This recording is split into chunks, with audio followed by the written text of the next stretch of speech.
My first night shift on the midnight train felt like a dream opportunity. The pay was SID, and my responsibilities were simple: answer questions, handle baggage, and ensure everything ran smoothly. The train was deep but luxurious, with dark wooden panels, deep red carpets, and those huge windows that showed nothing but blackness at night. My supervisor was a stern guy, the kind who looked like he'd seen things he wouldn't talk about. Before I started, he laid down one hard rule: never enter car 7. No matter what you hear or see, stay away. They're not like us.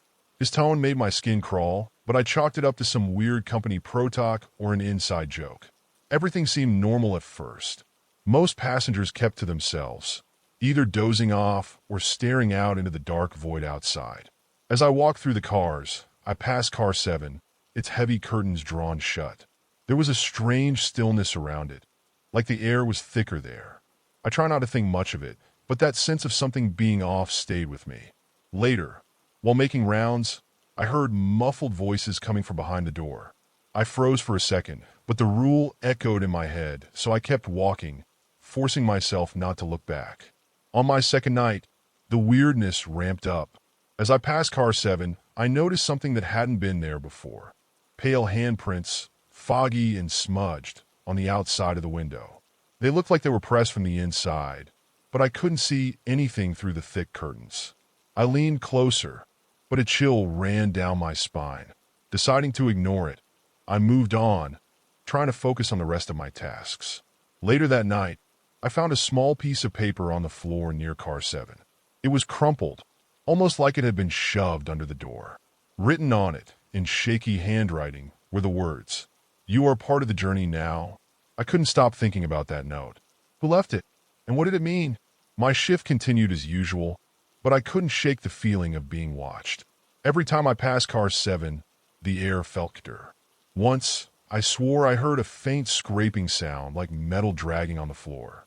I TD myself it was just the train's machinery, but deep down, I knew it wasn't. Whatever was in there wasn't just passengers.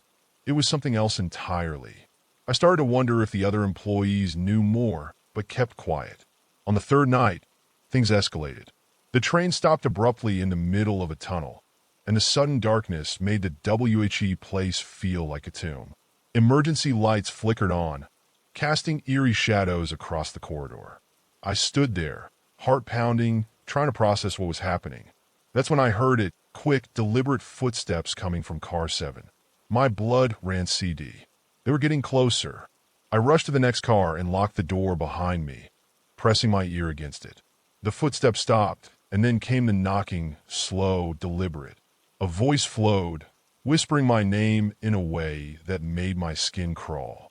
It was my mother's voice, but I knew it couldn't be her. She had passed away years ago. I covered my ears, trying to block it out, but the whispers grew louder, more insistent. Come in its time, the voice said, soft and inviting.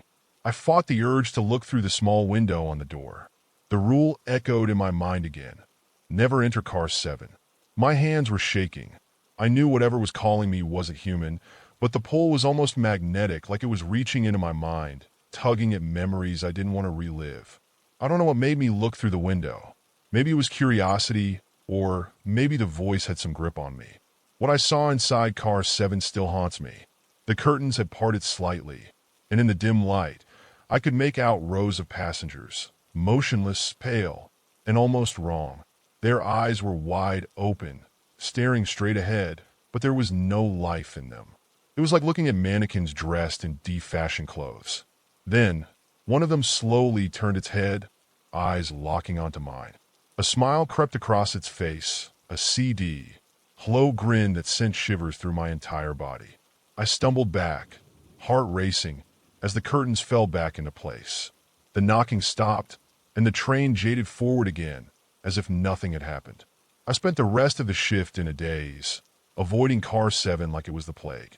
But the sense of dread didn't leave me. As I walked through the other cars, I felt the passengers' eyes on me, even though they seemed normal.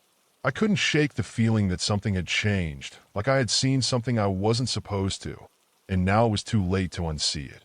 On the fourth night, I couldn't shake the growing paranoia. Every shadow seemed darker, every sound sharper. I kept replaying that grin in my mind, those lifeless eyes. As I passed car 7, I noticed the door was slightly ajar. That door had always been locked tight. My breath caught in my throat. The soft whispers started again, calling my name, pulling at my thoughts. I knew I should keep walking, pretend I didn't see it, but my legs felt like they had a mind of their own. I took a step closer, and then another. My hand hovered near the door, my heart pounding so hard it felt like it would burst. Just as I was about to push the door open, I felt a chill on the back of my neck. I turned around quickly, but the corridor was empty. Or so I thought. In the flickering light, I noticed something on the far end, a figure barely visible, standing still. I squinted, trying to make out who or what it was. The figure didn't move, but I felt its presence, heavy and menacing. The train lurched again, and I stumbled back, my eyes darting between the open door of car 7 and the figure that had now vanished. By the 5th night, I was exhausted mentally and physically. I hadn't TD'd anyone about what I'd seen or heard, partly because I didn't think they'd believe me, and partly because I wasn't sure if I believed it myself. But that night, I found something that shattered any doubt I had left. While inspecting the passenger cars, I noticed a small leather-bound notebook tucked under one of the seats. Curious, I picked it up and flipped through its pages. It was filled with frantic, disjointed notes, most of which didn't make sense. But one sentence, written over and over again, sent chills down my spine. The 7th car is the end of the line. The notes described things I had experienced, the voices, the CD air, the figure in the shadows, but there was more. They spoke of passengers who boarded the train but were never seen getting off. They become part of the journey, one line read. My hands trembled as I closed the notebook. I didn't want to believe it, but deep down, I knew it was true. Whatever was happening in car 7 wasn't just strange, it was dangerous.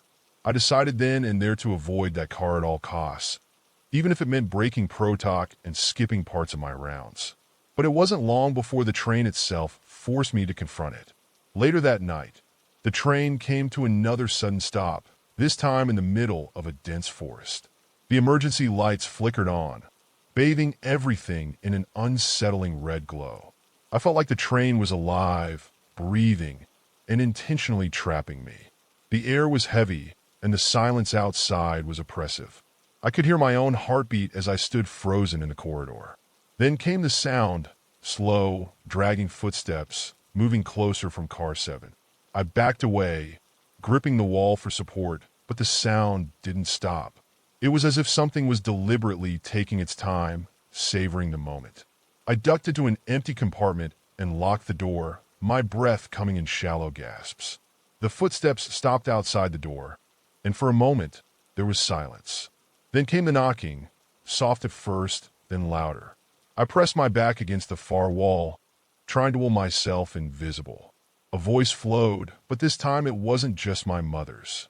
It was a mix of voices, some familiar, some I'd never heard before, all overlapping, whispering my name, telling me to open the door. My hands shook as I clutched the notebook to my chest, like it was a talisman that could somehow protect me. I don't know how long I stayed in that compartment, but eventually the knocking stopped. When I finally gathered the courage to step out, the train had started moving again. The air felt different, clearer, heavier, and the usual hum of the train seemed muted, like we were gliding through something other than tracks.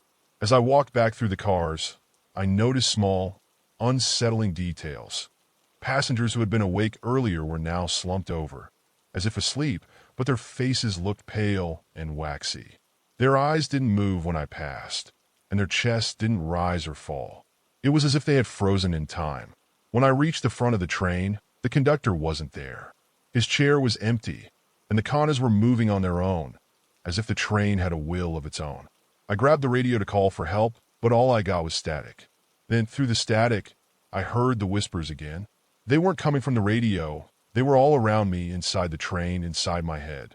One phrase repeated over and over, growing louder each time. "You can't leave." I dropped the radio and stumbled back, my vision swimming. I could feel it now. Something was pulling me toward car 7. By the time I reached car 7 again, the door was wide open.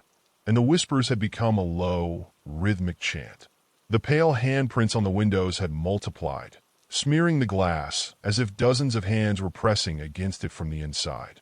My legs felt like they were moving on their own, dragging me closer despite every instinct screaming to run the other way. The air around the car was icy, and my breath came out in visible puffs. As I approached the door, I noticed something else, a faint, pulsating glow coming from inside, casting shifting shadows on the corridor walls. I stepped to the threshold, gripping the sides of the doorway to steady myself. What I saw inside froze me in place. The passengers were no longer seated, but standing in unison, facing the door. Their faces were even paler now, their eyes empty black voids. And yet, they all smiled that same CD, unnatural smile. The glow I'd seen was coming from the floor of the car, swirling patterns of light that seemed to ripple like water. It wasn't just light, it was pulling at me, drawing me forward with a force I couldn't resist. Then, one of the passengers tilted its head, raising a hand and pointing directly at me. I stumbled back, heart pounding, but the pull from inside car 7 grew stronger. It wasn't just in my mind anymore. I could feel it in my chest, a physical force dragging me forward. The passengers began moving, not walking but gliding toward me, their feet barely touching the ground. Their movements were synchronized, deliberate, like they were a single entity. I tried to turn and run, but my legs felt like lead. My hands gripped the walls of the corridor, trying to anchor myself, but it was no use. A CD, invisible force, yanked me forward, and the doorway to car 7 swallowed me WHE. Inside, everything changed. The walls of the train faded into a vast, swirling darkness, as if I'd stepped into an endless void. The passengers circled me, their empty eyes glowing faintly now. Their smiles grew wider, unnaturally so, stretching across their faces. A voice boomed around me, low and resonant, but it wasn't coming from any one of them. It was the train itself, or whatever force controlled it. "Welcome to the journey," it said. I tried to scream, but no sound came out. The passengers closed in, their faces inches from mine, their smiles splitting open to reveal jagged rows of teeth. Then, everything went black. When I came to, I was sitting in one of the passenger seats, but something was off. My hands were pale, my skin waxy, and my reflection in the window didn't move when I did. Panic set in, but I couldn't get up, my body wouldn't respond. I could only sit there, frozen, staring at the empty aisle of car 7. The glow from the floor was gone, replaced by the dim, flickering lights of the train. Across from me, other passengers sat motionless, their eyes empty and lifeless like mine. I tried to scream, to move, to do anything, but it was like my mind was trapped inside a body that no longer belonged to me. Eventually, the train slowed and came to a stop at the station. People boarded, chatting and laughing, oblivious to the nightmare surrounding them. A new guide stepped on, looking fresh and eager, just like I had been. I wanted to warn him, to tell him to run, but I couldn't. As he passed car 7, he glanced in my direction, but his eyes didn't linger. To him, I was just another passenger. I realized, with a sinking dread, that I wasn't going anywhere. I was part of the train now, another face in car 7, waiting for the next soul to join the journey.